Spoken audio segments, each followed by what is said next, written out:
இன்னைக்கு வீடியோல 8th standard social science மாநில அரசு எவ்வாறு செயல்படுகிறது இந்த லெசனோட புக் பேக் ஆன்சர்ஸ் பார்க்கலாம். பேஜ் நம்பர் 207 எடுத்துக்கோங்க. சரியான விடையை தேர்ந்தெடுக்கவும். ஃபர்ஸ்ட் கொஸ்டின் ஆன்சர் குடியரசுத் தலைவர். செகண்ட் கொஸ்டின் ஆன்சர் முதலமைச்சர். தேர்ட் கொஸ்டின் ஆன்சர் ஆளுநர்.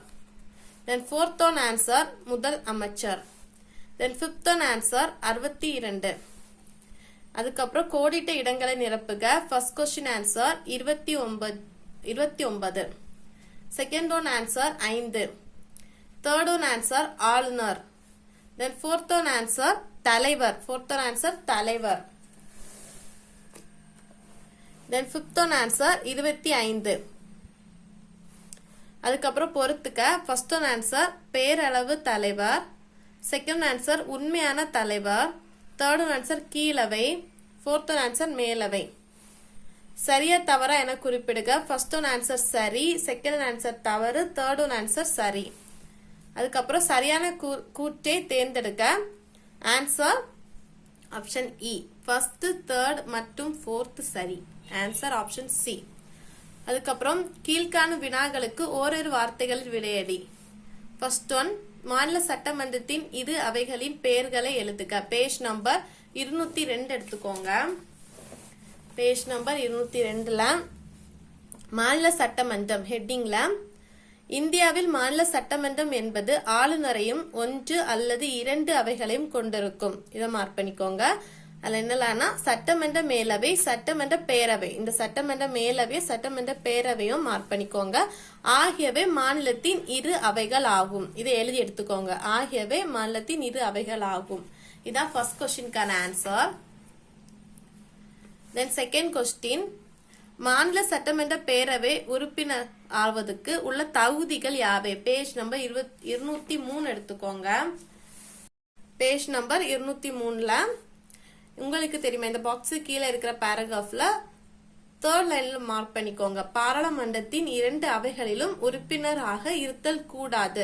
ஃபர்ஸ்ட் பாயிண்ட் மார்க் பண்ணிக்கோங்க. இது ஃபர்ஸ்ட் பாயிண்ட். அதுக்கப்புறம் செகண்ட் பாயிண்ட் வந்து சட்டமன்ற பேரவைக்கான தேர்தல் ஹெட்டிங்ல சட்டமன்ற இதுல ஸ்டார்ட் பண்ணிக்கோங்க. சட்டமன்ற தேர்தலில் போட்டியிடும் ஒருவர் 25 வயது நிரப்பினராக இருத்தல் வேண்டும். இதை மார்க் பண்ணிக்கோங்க. இது second point. Second question answer mark பண்ணிக்கோங்க. தென் தேர்ட் கொஸ்டின் முதலமைச்சர் எவ்வாறு நியமிக்கப்படுகிறார்? பேஜ் நம்பர் 201 எடுத்துக்கோங்க. பேஜ் நம்பர் 2ல முதலமைச்சர் ஹெட்டிங்ல ஆளுநர் மாநில சட்டமன்றத்தில் பெரும்பான்மை கொண்டுள்ள கட்சியின் தலைவரை மாநில முதலமைச்சராக நியமிக்கிறார். இதை மார்க் பண்ணிக்கோங்க. ஃபர்ஸ்ட் லைன்ல இருந்து ஃபோர்த் லைன் வரைக்கும் மார்க் பண்ணிக்கோங்க. இதுதான் தேர்ட் கொஸ்டின்கான ஆன்சர். தென் ஃபோர்த் ஒன் மாநில அமைச்சரவை குழு எவ்வாறு நியமிக்கப்படுகிறது? பேஜ் நம்பர் 203 எடுத்துக்கோங்க. பேஜ் நம்பர் 203ல மாநில அமைச்சரவை ஹெட்டிங்ல ஃபர்ஸ்ட் தேர்தலில் ஸ்டார்ட் பண்ணி தேர்ந்தெடுக்கப்படுகிறார். அது வரைக்கும் மார்க் பண்ணிக்கோங்க. அதுக்கப்புறம் முதலமைச்சர் இதை மார்க் பண்ணிட்டு அவரது கட்சி சட்டமன்ற உறுப்பினர்களிலிருந்து அமைச்சர்களை தேர்வு செய்கிறார். அதை மார்க் பண்ணிக்கோங்க. அதுக்கப்புறம் முதலமைச்சர் மற்றும் அவரது தலைமையிலான பல்வேறு துறை அமைச்சர்களும் கொண்ட அமைப்பு மாநில அரசாங்கம் என அழைக்கப்படுகிறது. இதே மார்க் பண்ணிக்கோங்க. இதான் ஃபோர்த் கொஸ்டின்கான ஆன்சர்.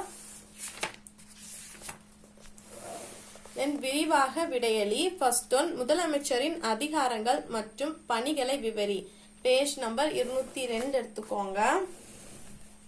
பேஜ் நம்பர் 202ல முதலமைச்சரின் அதிகாரங்கள் மற்றும் செயல்பாடுகள் ஹெட்டிங்ல ஃபர்ஸ்ட் பாயிண்ட் ஃபுல்லா மார்க் பண்ணிக்கோங்க. செகண்ட் பாயிண்ட் ஃபுல்லா மார்க் பண்ணிக்கோங்க. தென் தேர்ட் பாயிண்ட்ல பல்வேறு ஸ்டார்ட் பண்ணி வழங்குகிறார். அது வரைக்கும் மார்க் பண்ணிக்கோங்க. தென் ஃபோர்த் பாயிண்ட்ல முதலமைச்சர் அதுல ஸ்டார்ட் பண்ணி பங்கு வகிக்கிறார். அது வரைக்கும் மார்க் பண்ணிக்கோங்க. தென் இந்த பாயிண்ட் ஃபுல்லா மார்க் பண்ணிக்கோங்க. இதுதான் டீட்டெயிலா ஃபர்ஸ்ட் கொஸ்டின்கான ஆன்சர். தென் டீட்டெயிலா செகண்ட் கொஸ்டின் மாநில சட்டமன்றத்தின் மன்றத்தின் அதிகாரங்கள் மற்றும் பணிகளை விவரி. பேஜ் நம்பர் 204 எடுத்துக்கோங்க. பேஜ் நம்பர் 204ல மாநில அரசாங்கத்தின் செயல்பாடுகள் ஹெட்டிங்ல சட்டமன்றத்தின் அலண்டு ஸ்டார்ட் பண்ணி ஏத்தலாம் அது வரைக்கும் மார்க் பண்ணிக்கோங்க. இதுல இருந்து ஸ்டார்ட் பண்ணி சட்டமன்றம் 4th இருந்து ஸ்டார்ட் பண்ணி ஏத்தலாம் வரைக்கும் மார்க் பண்ணிக்கோங்க. தென் நெக்ஸ்ட் பேராகிராஃப்ல மாநில சட்டமன்றம் அதுல இருந்து ஸ்டார்ட் பண்ணி கொள்கின்றனர் அது வரைக்கும் மார்க் பண்ணிக்கோங்க. இது வந்து ஷார்ட், இது வந்து பாயிண்ட் பாயிண்டா தனித்தனியா மார்க் பண்ணிருக்கேன். நீங்க வேணும்னா இதை பார்த்து பாயிண்ட் பாயிண்டா மார்க் பண்ணி எடுத்துக்கோங்க. அல்லாத இது ரெண்டு ஸ்டார்ட் பண்ணி இது வரைக்கும், தென் இந்த செகண்ட் பேராகிராஃபில் ஸ்டார்ட் பண்ணி கொள்கின்றனர் இது வரைக்கும் மார்க் பண்ணிக்கோங்க. இதுதான் செகண்ட் டீடைலுக்கான ஆன்சர். தென் தேர்ட் டீடைல், உயர் நீதிமன்றத்தின் அதிகாரங்களையும் பணிகளும் எழுதுக. பேஜ் நம்பர் 206 எடுத்துக்கோங்க. பேஜ் நம்பர் 206ல உயர் நீதிமன்றத்தின் அதிகாரம் மற்றும் பணிகள் ஹெட்டிங்ல ஃபர்ஸ்ட் பாயிண்ட்ல ஸ்டார்ட் பண்ணிக்கோங்க. ஸ்டார்ட் பண்ணி இது வரைக்கும் மார்க் பண்ணிக்கோங்க. எத்தனாவது பாயிண்ட்னா first, second, third, fourth, fifth point வரைக்கும் ஃபுல்லா மார்க் பண்ணிக்கோங்க. மார்க் பண்ண அப்புறம் இந்த பேராகிராஃப்ல அரசியலமைப்பின் பாதுகாப்பு என்பது நீதிமன்றங்கள் சுதந்திரமாக செயல்படுவதன் மூலம் உறுதி செய்யப்படுகிறது. இந்த 3 பாயிண்ட் 3 லைனையும் அதுக்கப்புறம் மார்க் பண்ணிக்கோங்க. இதான் தேர்ட் டீடைலுக்கான ஆன்சர். இந்த லெசனோட கொஸ்டின் ஆன்சர் இவ்வளவு தான். இந்த வீடியோ உங்களுக்கு யூஸ்ஃபுல்லா இருக்கும்னு நினைக்கிறேன். தேங்க்ஸ் ஃபார் வாட்சிங்.